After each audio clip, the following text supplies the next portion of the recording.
Alright, welcome to EconTruth.com.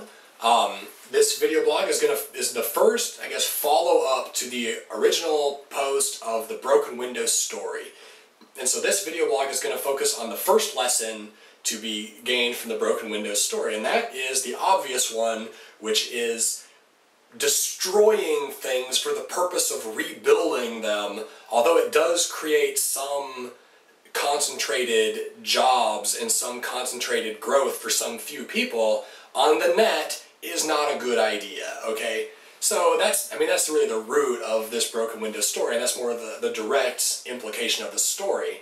What's fascinating about this is it's not only so obvious that this is true, but yet the counter-argument of, well, if we just destroy this or destroy that and rebuild it, then we create all this growth, that still exists and that's still prevalent even today. We would think, it's like everybody knows if you look at it on a small scale, if you have, a store owner, for example, and maybe he sells baked goods, like the baker in the story, that it's not good for him to go out and throw bricks into his own window so that he can then spur economic growth and create new windows, right? Everybody, that's kind of obvious that that's not a good idea for him, the store owner himself. Furthermore, it seems pretty obvious to everybody that it's not good for the community to do the same thing, that no town in their right mind would say, hey, we're gonna just pay all these kids to go around and destroy windows, because then everybody's gonna have to rebuild their windows and buy new windows, and that's gonna be great for the window repair guy, so what a good policy.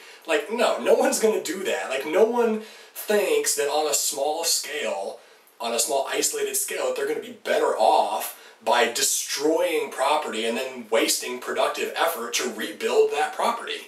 Of course they would be better off not destroying the property and then spending that productive effort to to improve on the property that they already have, or to build second properties. It's like if you have a factory and you're going to destroy it for the thinking, oh, we rebuild it, then we have all these new jobs to build a new factory. Well, why don't you just leave out the destruction? Why don't you just not destroy the factory and then build a second factory, or improve upon the first factory that you already have with this productive effort? You'd be a lot better off if you did that rather than destroy what you already have just to rebuild it. But okay, so my point is that that's obvious, that's basic, everybody knows that. That's so simple to understand, but yet there's these large-scale acts of destruction that even today, even over 100 years after the broken window story was created and very well known and circulated in the field of economics, reputable economists will go on record and say, after some large-scale destruction, that this is going to lead to economic growth. And it happens very specifically. I can think of two examples that happens very specifically in.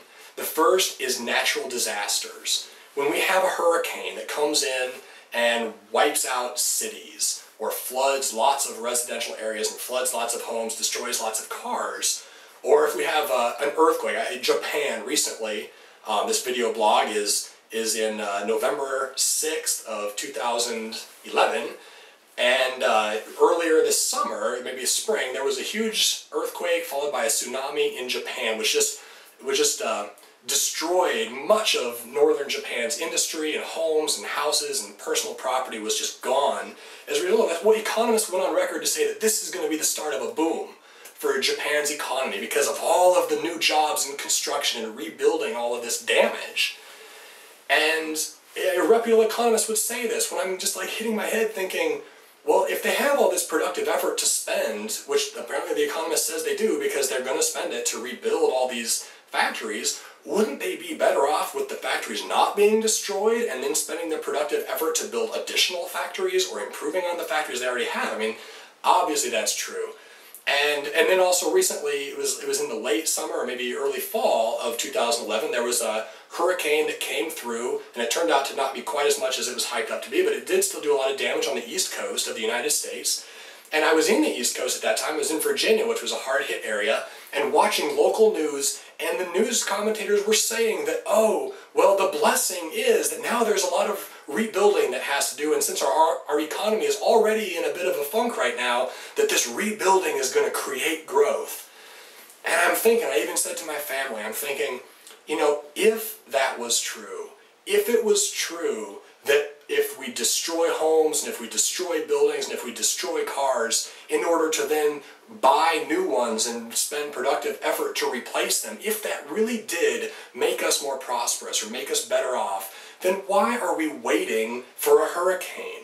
A hurricane, maybe there's only 2 or maybe 3 hurricanes that actually cause any damage to even hit the United States every year.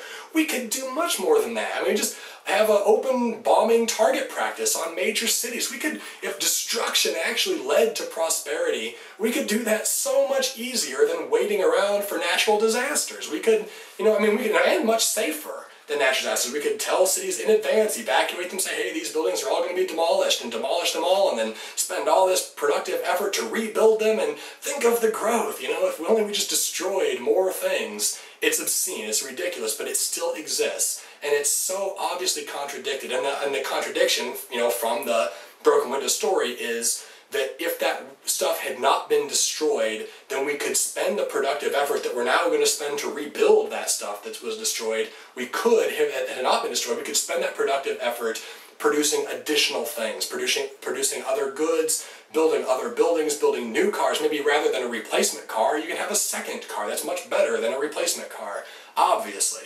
But it still exists. And the other example that it still exists is in the field of war. That the thinking that, if we go to war and if we spend all this money and all this productive effort to create a lot of destruction, then we can rebuild that stuff and that's somehow going to create economic growth.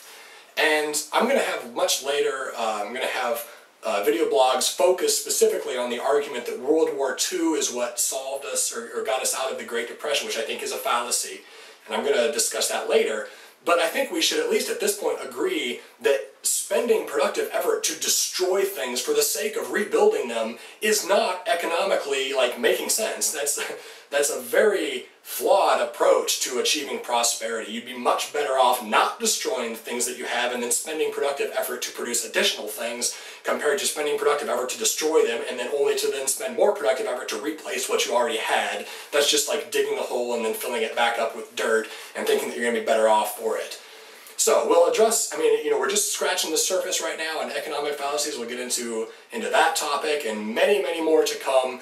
And so stick around. There's going to be at least probably 2 more video blogs that are specifically going to address issues that are raised by the broken window fallacy, including 2 that are, I think, much deeper than this one, which is really kind of the surface of the story, which is that, again, destroying property for the sake of rebuilding it and creating growth is dumb. So stick around. There's more to come, and enjoy the rest of the videos.